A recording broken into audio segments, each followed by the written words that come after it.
What's going on, everybody? It's Brandon from the Cultural Center, and this year I'm excited to say we're leveling up the way that we celebrate Women's History Month, also known as Women's Appreciation Month.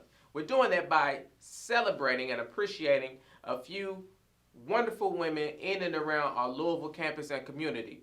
You're going to see their stories through these interviews in just a few seconds, but before we get there, got to give a huge shout out to Corinne for doing her research on these folks and coming up with great questions to bring out the motivational spirit in them to inspire you.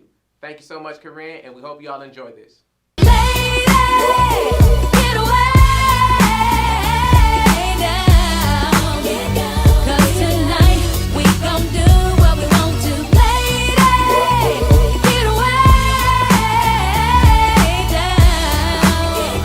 Cause tonight we gon' do what we want to. Say,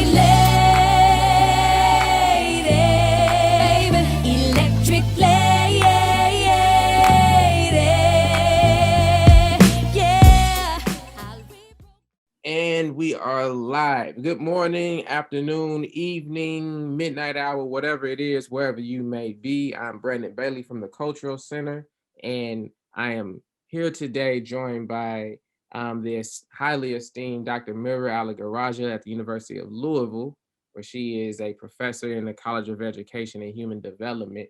And we are celebrating great women doing great things at the University of Louisville and beyond. That was my politician thumb. If I ever run for office, I got that moved down. Loved it. So we're glad that you could join us today and allow us to, allow the world to learn about your success story. But before we get waist deep, let's start at like ankle and knee deep. So where did Dr. Meera first realize that she was going to be Dr. Meera?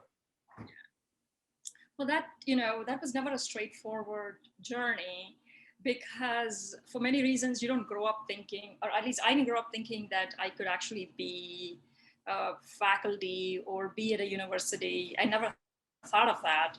I started my career, I started working very early on. I grew up in India, so things are, at least in the town that I grew up, small southern town I grew up in, I don't think there were many pathways for women to have an independent career other than supporting your family or being the center of your family, which was what my mother was, and so was my grandmother. So I had grown up seeing that. And then those were the role models of how you wanted to live and be. And so it was always, I was surprised, I'm still surprised at the journey and the path I took. There were some events in my own personal life where I think I took a turn and then I never looked back. And then I decided going for a PhD, going for a terminal degree was for me more of a personal achievement. And then I realized I could also turn that into a much longer career. I could make that. And so then that's how I got started. But where I am at today, I think as you and I talked before the start of the interview, I have a couple more short stories to share, but more importantly, the people I've met and the ones who have, through their journey, have shown me what is possible and what I can really reach and shoot for. So I'm looking forward to talking more about that. Yeah. So, okay. So before we get into that, so you said you were born and raised in Southern India. That's right. And you, if I remember correctly from your bio, you went to Texas A&M? Yes. So I grew up in India, then a really small town. Then I moved to a bigger city for a career and a profession. And because of a personal turn in my life's journey, and actually I've written about that in an article too, where I'm happy to share that here too. I went through a very public divorce. And I think what that does is it just opens you up to a lot publicly, or you become very vulnerable. So it means that your story is talked about in the whole town, and everybody, you feel every set of eyes, everybody's looking at you, and all of that judgment that comes with it. And I think at that time it was very painful, and I wanted to still find a way. I wanted to give myself the opportunity of doing something that I care deeply about. And I think until that point, I was so careful, I was so thoughtful, trying to try to be good, do good for the community, for the family, for everybody else. And I think at that point I said, no, I think let me just pay attention to what I need to do right now, something for myself. And, that's what got me to move from India and come to Texas, at least to move away from my town and people I knew, just to put some distance. It was a lot of geographic distance, but it was more of breathing, just wanting to breathe and just wanting to live and then find my way. Because I was getting a lot of feedback, a lot of noise. And it was particularly hard time. Yeah. I can only imagine what that is like. And, I know you're giving us the highlights, but I can't imagine having to live that. And everybody knows who you are, and, people are asking and, pointing fingers, and maybe there's some not so nice things being said as well. So but you have the courage to get up and go to literally a whole new world, in Texas. It's like you got the United States and then you have Texas. Literally, it's books written on it, right? But I should say this, though, that when I moved to Texas A&M to College Station, I remember in the first couple of months thinking, wow, I think small southern towns in India and the US are not that different from one another. Wow. A lot more similarities than differences. And so it was also interesting to see that no matter where we are, like different parts of the world, our life experiences are not that different. And sometimes like where we live or who we are with, or the challenges might appear to be different on the surface, but I think our motivations and the sources of conflict, and also the joys of friendship and the family we find ourselves, who we find to be our closest set of friends and family. I think that journey is much more common. Like that's universal, right? That's for everybody. But then it's just interesting for me to figure that out for myself. Yeah. Yeah. Yeah, that's definitely a part of all of our human experience. It's just that I think the amazing thing about your story is leaving, first off, having the courage to decide, okay, um, I think while I'm thankful for the sacrifices my family has made, in order for me to continue to grow and be the phenomenal woman that I know I can be, I have to get away and take my human experience story beyond the boundaries of my hometown or my home continent, right? I mean hemisphere, right?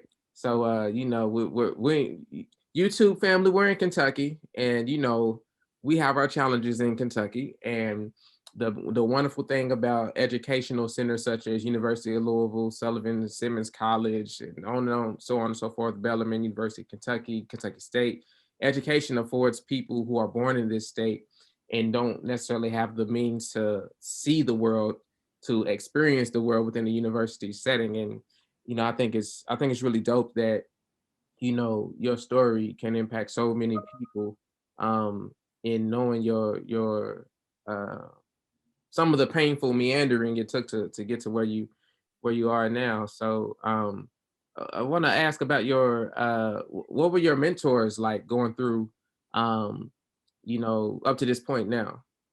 Yeah, so I would say, all through my career trajectory, so you have mentors, so your doctoral advisors or your faculty members that you come with, but you also see like professionally, like if you're working within the university and you want to, let's say like as a part of your goal is to work at the university, and you were thinking, hey, let me see what does it entail, what does it mean to be a faculty, because then you get into a position of being able to mentor other students through your examples, right, through modeling what's gotten to this point.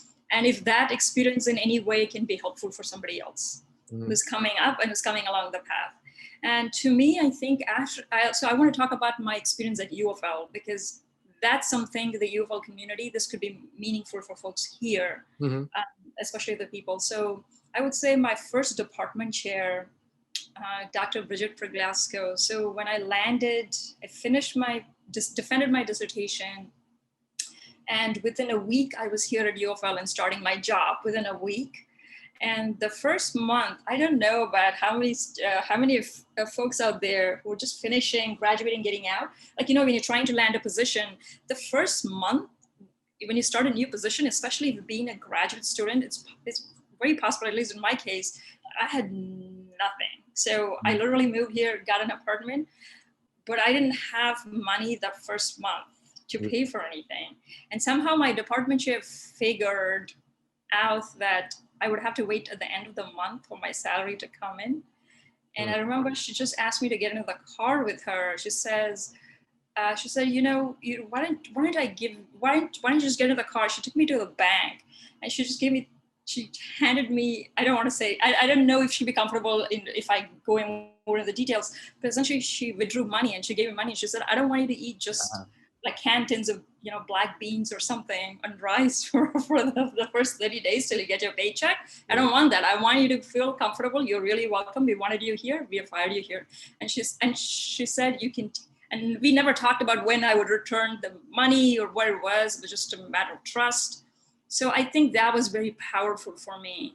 And that stayed with me because I didn't know who to ask. And sometimes you don't want to ask because you're so caught up in wanting to make the right impression. Yeah. And you think everybody's going to, like your colleagues seem to all have it together. And then it seems like I'm just starting and I'm starting from nothing, it seems. Yeah. Right? So that was just interesting. Then further along, there were two other women I do really want to talk about. We had our first African-American department chair, Dr. Giton Jean-Marie. And that was the first time, she was an African-American woman. So it was the first time I saw what it means to have a female and a Black woman in power, and all of that a different kind of energy that brought into the position, the feedback, the noise, that everything in the department became something else, just different. And but then I was also, it was also very, her feedback to me was something that I'd never heard from anybody else in all of the years I'd spent in the university getting my PhD and my master's and all of that. I never heard someone give me feedback when she said, you have a voice and you have to use it. The more you use it, the better for you. And also she reminded me, even you might just be a brand new assistant professor, but you have power. And it seems almost like, wow, but to hear someone else talk to you about that and encourage you, nudge you, I think was really good. And I think she helped me see so many things. Like I think I understood some of the real issues I think the US faces in terms of race, gender, all of those issues, like sort of like the big fault lines. Yeah. In the US, like every country has a fault line. So I'm not saying India doesn't. India has huge problems and huge challenges. But every country has its own baggage, its own history, and things that you don't even know where to start and how this can be resolved or healed, like communities can heal. And so she was very powerful she mentored me. She was very powerful that way. And then the last woman faculty that I want to talk about was Dr. Lisa Hooper. She was not in our department. She was outside of the department, but also in the college. And her role and her mentorship was more about getting me to do the kinds of research I was really passionate about, but I felt I didn't have the confidence or the skill sets. So one of the projects which I think got both of us, actually that's how I met you at the Ollie Center, right? Was one of the things I was working on was, we were talking about, when you talk about well-being and the notions of what it is to be well, if you look at the literature, most of the voices tend to be middle class and white. Yep. Even when you look at the research literature. So we're not even talking about narratives in the media, social media, and the public domain. But I'm talking about research literature itself that also perpetuates those stereotypes and those narratives. And that is also harmful because we tend to go into that literature and come back and say, well, this is what they have said, but that's incomplete.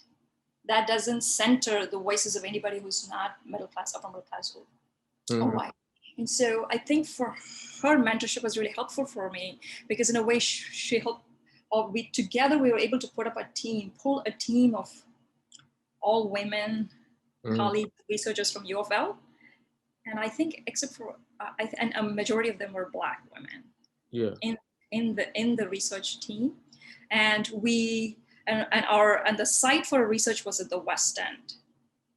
And I can only share so much pride. Like, it's been the most challenging for me personally, because you don't get trained to do community work, to be like, how do you train yourself to be culturally sensitive? How do you do culturally tailored research? Unfortunately, we're not, that's not taught enough. Sometimes it does not even exist in our research training programs, because somehow, like, we don't even know that a problem exists in the way we do research, the way we look at populations, and the way we try to understand what is a life experience for someone else who's very, very different from us, right? So that's asking PhD scholars, like researchers who got big grants, asking us all to put on, saying, well, come from a not knowing stance, have the humility to say you don't know, and really ask the community, or who are you asking, who are you studying,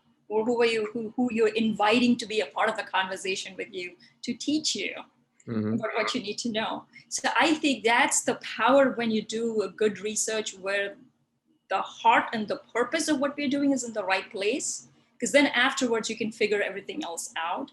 And so I would say Dr. Lisa Hooper, and I wanted to add, Diane Whitlock, and also Anne Hagen Grigsby, who's the director of Park Duvall Community Health Center. So I think all of the women, and especially this team, has been very helpful, like have mentored me in so many different ways. And so I think so even in talking about that, I want to make this about them, because that's how they have paved the path for me. They have made me see, made me learn, relearn, relook at things. And so I think that's the part where everything starts coming together. It's always a community of women supporting one another. Right. In that same vein, so again, these questions were developed by a young student named Corinne, who works with us at the Cultural Center. It has a lot going on, very active on campus, involved in a number of organizations, and high performing academically as well. So that's the only reason I'm sitting in this seat and not her. So in that same vein, just, where you say it takes, a collective of women, in a constant cycle of supporting each other. What is one piece of advice that you would give to yourself when you were a little girl? I would say, the advice I would say is, as much as we rely on, family and how we are raised and our community, I'd say to be really open and to connect with others who are unlike anybody I knew or I grew up with, because sometimes we can be within our bubbles, and that can, while it has its advantages, whatever those are, I don't care anymore. I think when we get out of our bubbles and then we're observing, we're living with our community, with different communities, I think that's what's so important, because we need to understand one another better. Less judgment and more curiosity and openness for other people's experiences, and also when other people share their pain. Is to come with empathy and be willing to not take the stage, be willing to share the stage, or be willing to offer the stage, offer the voice, offer whatever you can to support someone else. I think that can go along. That's what I would tell the younger version of me, is, if you find your voice, and as soon as you do that, start figuring out a way where you can empower others also to. It's wow, that's That is almost identical to a quote by Princess Diana in one of her final interviews that she did before her untimely death years ago. I think it was 1996, I want to say. But she said something like, you all essentially saying the exact same thing. I wish I could remember the source of that interview. Um, but for those who are curious or who may not know who Princess Diana was and is as a figure, she was the ultimate humanitarian. She's the mother to um, Prince William and technically the mother-in-law to Duchess. Is it Duchess? Is it still Duchess now? Yes. Meghan Markle, um, and Duchess Kate Middleton, I guess, right? And she passed away under strange circumstances when she was very young. Her children were young boys. But she was an ultimate humanitarian, like the second coming of Mother Teresa, if you will, as far as using her platform of being from a privileged background of wealth and obviously marrying into the royal family, and being a champion for civil unrest issues, healthcare issues, figuring out how to get care to the parts of the world that were being ravaged by diseases and epidemics and AIDS research that was very, very new at the time in the early 90s, late 80s. So that's who she was. And you're essentially saying the same exact thing as far as, being open-minded, having, basically compassion on purpose. Not just because something happens and, okay, who can we listen to now? So that's a very, very prevalent point. I feel like I'm talking to a Nobel Prize winner or something, Nobel Peace Prize winner or something.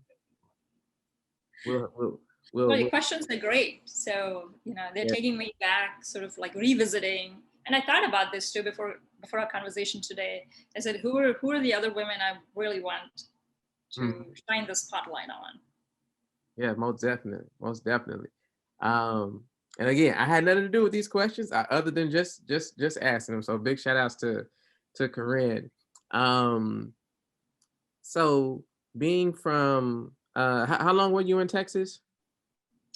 I was in Texas for 10 years. Okay. And then I moved here. And it's 11 year in the University of Louisville now. Wow. Okay, so this is 2021. I was at I attended a leadership conference at Texas A&M in January of 2011. So we may have like crossed paths in the hallway and didn't know it yet or something. I was already here. I joined UofL in August of 2010. Okay, gotcha. Yeah, see, my math skills ain't good, clearly. Clearly, I stick to words. At any rate, okay, so you were in Texas for a decade, and now been in Louisville for a decade. And had you lived in the States or visited the States before you came to Texas? No. Okay. Okay. So what was the transition like for you, being from Southern India and with you bringing all of your identities, your faith practices, your heritage, your socioeconomic background, the way that you were raised, and going from a small town to the city, then to Texas? What was that transition like for you? The part where I think, at A&M was there was a strong international student body, so it was easy. It was pretty strong. So we had lots and lots of students who came from different countries. So you find those are your initial networks. You find your friends, and that was super helpful. And then you start, then it was getting the coursework and the classes that we had with different students. Folks. So there were in-person classes. This was way back. Right. Imagine like 20 years ago was like all of that was in class. You never had online, was just a supplement to everything we did. And like now everything is flipped. And so then there were opportunities for interacting with other students. And I remember I landed an internship with this really awesome company in the East Coast during as I was midway through my doctoral program, and it was terrific. And that happened because I knew of one of my classmates. Uh, I met her through for a couple of projects, and then we stayed in touch. And then when I was running into as all graduate students do, sooner or later you're finding out like where you can get money for summer funding or things like that. Mm-hmm. Those interactions in the class with other students was what was very helpful for me. That helped me figure things out. So I was always able to add an additional experience to what would have through my pathway to the dissertation and all of that stuff. So that was helpful, but it was always through someone I had met somewhere or I had interacted with. And so I think, it's so powerful. Like what's really helpful is, it's not that it's serendipitous, but I think it's how present we are, how much of ourselves we put in all of these different conversations, never really knowing how it all pans out. But I think if you're giving 100%, most of the times, giving our best, it works itself, finds itself. Somehow it translates into something that's helpful for you when you really need some help and support. Yeah. I mean, that was really good. I think also that so you talked about faith and, how does that translate? How do you bring faith? And as part of it, it's also your cultural, how you're raised culturally. So I remember, I think it's, and I have a feeling it's not just my own experience, but I think once you leave your country of origin, it's fascinating, how you know what you miss. As long as it's as long as you're in the water, a fish never knows how much it misses the water unless it's taken out of it, right? So then, in a sense, you start valuing things about your own country in a different way than when you're actually living there. So I think a part of my faith was also to start looking into the history of my own faith-based practices and trying to know more rather than just take it for granted or assume this. So that was always helpful. And I think actually, so when I was a graduate student, I was getting so stressed because there was a lot of things going on, schoolwork, things going on in the department that time. Even as a graduate student, you're working in the department, there's always tension and stress. I remember I got into this program. It's called Sky Happiness Program. That's what it's called now. It was called something else different, but it's being offered, I think, in spring break. So the next couple of days, the program is being offered at UofL as well. But when I first took that program, it was super helpful. It calmed me down. And then I was also such an introvert. So I would always hesitate to speak up. And I was also very cerebral. So that means a lot of thinking is going on in my head, lots of thinking, but then and plotting and planning, but sometimes you have to talk in a big meeting and you have to say things and you can also influence things that are going on, right? So you just can't be plotting and planning all the way on the side. And so that breathing program, the Sky Happiness Program, was super helpful for me. And then one thing led to the other. And then at a local high school, I was able to facilitate a program, the same program for high school students. It was a collegiate high school. So they were fascinating experiences, talking to ninth graders. And I would go teach yoga to ninth graders every Friday. And we had such fun with it because I think they looked forward to it. Because they also have so many different stresses. It's so much, everybody's going through their thing. They're going individually, but also together with their own classmates and all of that. So that was fun. And then I didn't stop there. I had another chance we're able to get another facilitator, and we offered that program also for juveniles at a juvenile detention center in Texas also. And that was another, just a different experience when you see different groups of people feeling the intensity of their stress, in each of their lives. So I could see the power of this program.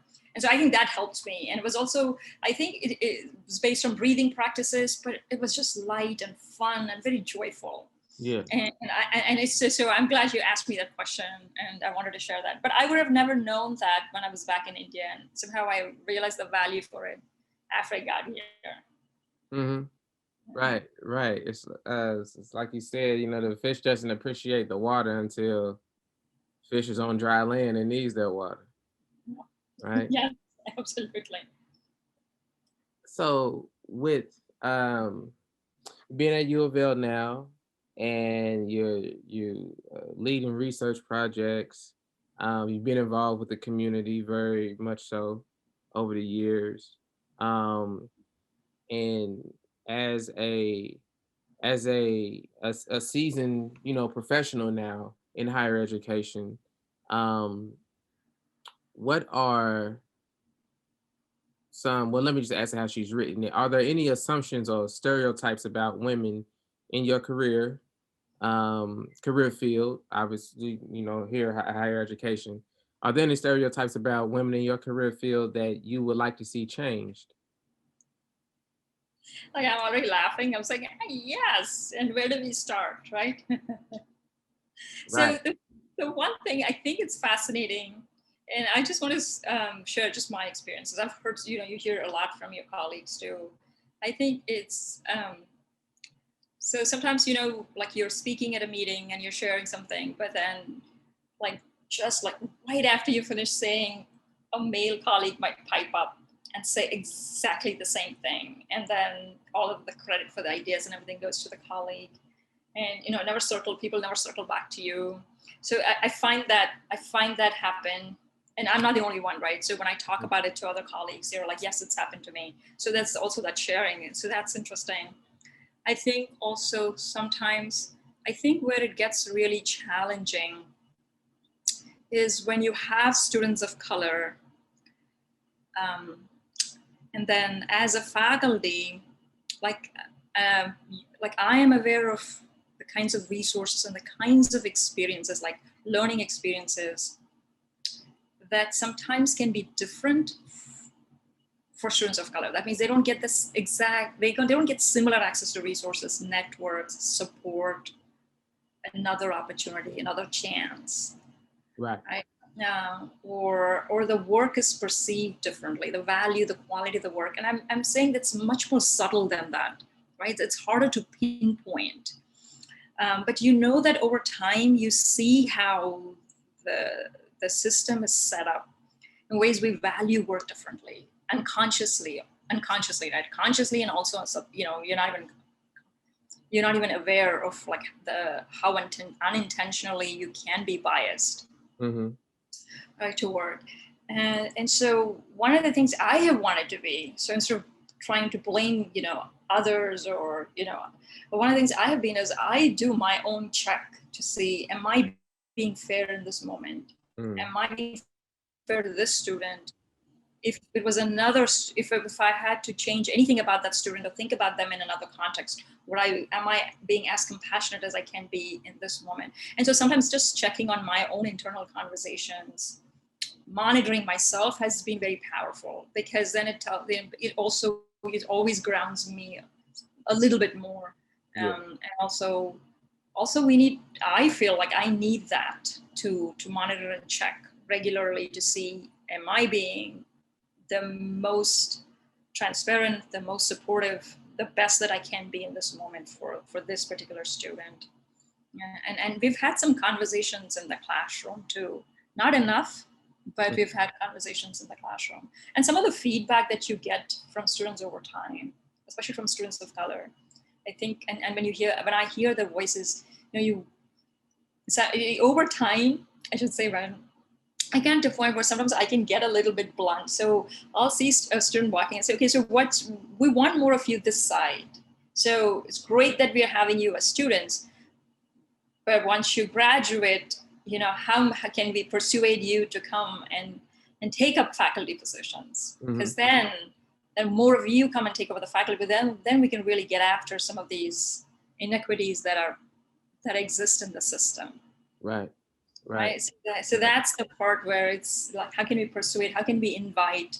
And the problems, everybody's aware of the problems, but to solve that, to get momentum to solve some of these bigger challenges, we need more representation of folks in positions of power. And so that we can build those networks, and the networks become strong enough to be able to make all of the university much more equitable, more access, and we're able to deliver similar student experiences for everybody. Right. So that's, yeah.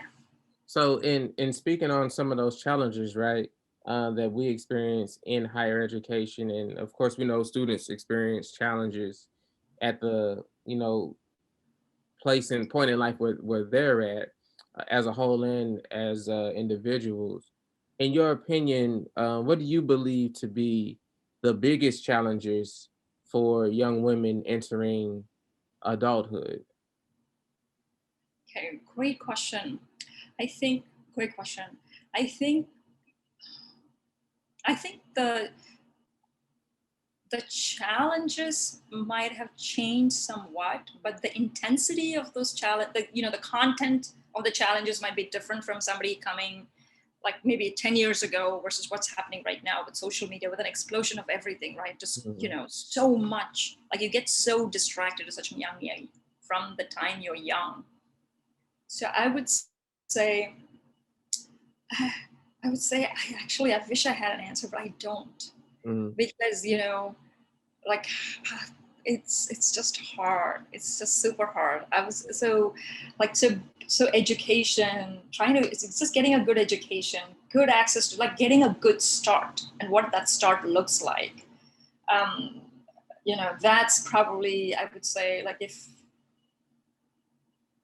younger women were given more resources, more opportunities, I think that more opportunities is all, I think, is all that's needed. I think they'll be fine. Mhm. Yeah. They'll be fine. Yeah, that's the message for a lot of the world. If if everybody had as equal opportunity, all the equal opportunities that a lot of young white boys get, world might be a totally different place. Maybe less violent, a little less poor, maybe. No, uh, absolutely, absolutely. Because one of the things, the time that like when I would go to the West End when I was collecting data. So this was in 2019, because all of 2020. So I'm just give in terms of like the timeline is important, mhm, crucial here.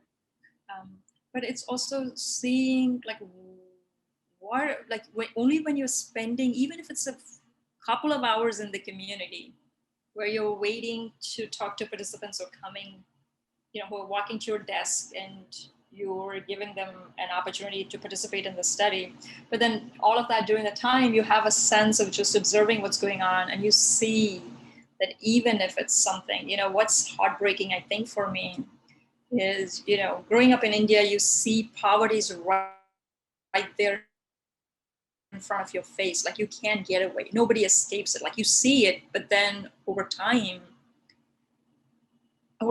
you um, so like poverty is like can be so defining of our life experiences. Like yeah. it can take you out of, like it can just, it just changes your DNA.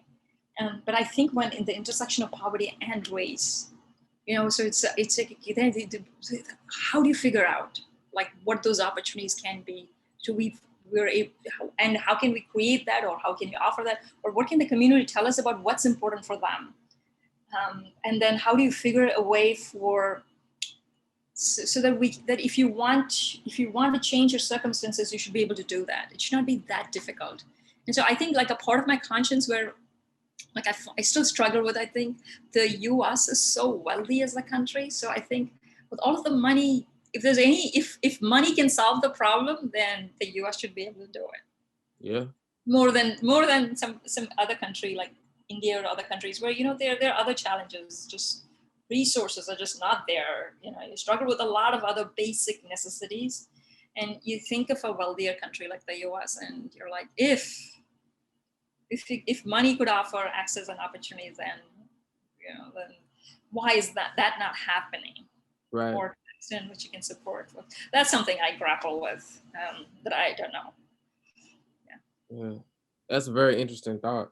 Um, just to flirt with that a little bit, I would dare say maybe the folks who hold a lot of the wealth and wealth power don't want things to change very much. They want to remain comfortable or just in their position, you know, whether that is dealing with race or gender, ethnicity, um, you know, uh, rank in some industries, that are, can be work kind of sort of like in the same stereotypical understanding of a caste system. So like you take for example like there's the NBA that is a sports league that doesn't make a lot of money, but we're talking about billionaires. So when their definition of a lot of money is going to be vastly different from our definition of a lot of money.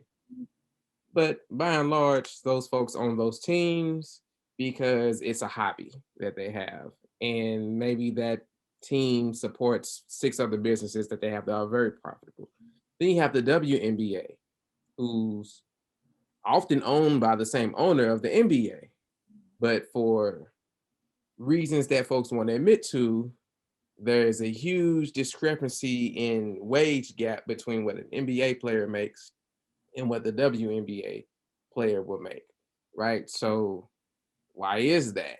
You know, if they're both on TV, getting paid the same amount of TV dollars, shouldn't it be a little bit more money to go around? I get one season that's a bit longer than the other, but you know, I feel like if I show up to work to do the same exact job that you show up to do, my game is 60 minutes, your game is 60 minutes, you're on this station, I'm on the same station. Shouldn't we kind of, make something a little bit closer wage wise? So I don't. Well, yeah. So those kinds of inequities, I hope we get less tolerant of those. Yeah. So that, I think that will be more exciting in the coming few years. Mm-hmm. Our we become more intolerant of inequities, and it's not, it's not when something blows up or flares as a cultural moment, but then it becomes really a part of our everyday, how we interact and how we're able to call out if you see somebody, not necessarily shame or cancel, but then you're able to call out so that I think that's the power of diversity, right? It's because everybody is on better behavior. Mm-hmm. When the room is diverse, then everybody's behaving better. Everybody's mindful of what they're saying, how that can impact someone who's very different from them. So then you're mindful of how you say, you're thoughtful about what you're saying. You're considerate of everyone. And I think that's where I think, the work itself, the quality of the work rises. It's much, much better work than if you're sitting in a room of just your colleagues of similar backgrounds, similar experiences. I think everybody loses out. Yes, it's true. I think that's also from a very everyday point of like the quality of our work can be enhanced so much more. It's true. That is a very true phenomenon. I just read about it in a scholarly article from Harvard. I want to say it's Harvard Business School, maybe from 2018, 2019. And it was like a 3 or 4 year longitudinal study that basically through a variety of fields and firms that they interviewed, a few hundred. It basically said, when a group was homogenous, this was the level of productivity.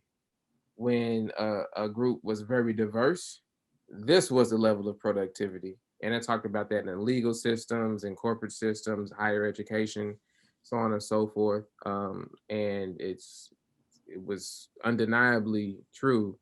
When you have diversity taking place and being allowed to live and thrive, like the business just does better. So there's more money to be made. There's more, whatever the profit is, there's more of it when you're paying attention to diversity and practicing it. So absolutely. Yeah.